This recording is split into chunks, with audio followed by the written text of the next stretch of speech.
The next thing to know is that I can use JavaScript to look inside of the current page and put into a variable any element that's currently on the screen.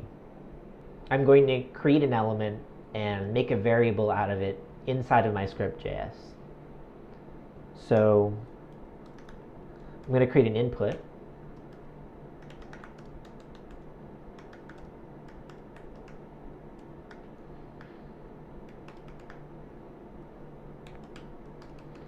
And I gave this an ID attribute.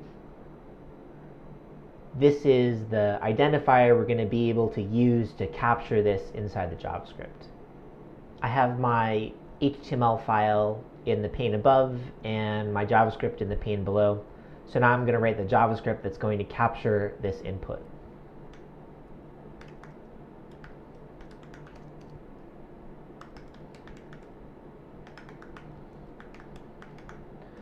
So I'm going to use the document variable, and I'm going to call the query selector function. And here I'm using a CSS selector to select by the ID attribute that I have in my HTML.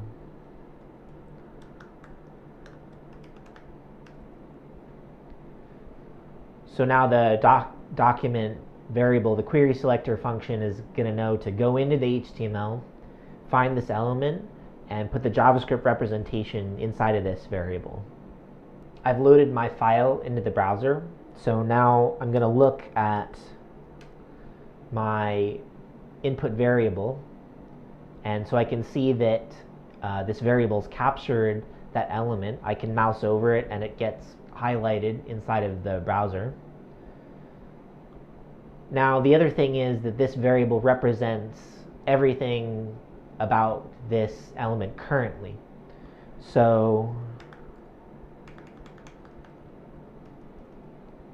when the user types into this input, then this variable also represents that current state. And I can get a hold of that inside of the value key of this object.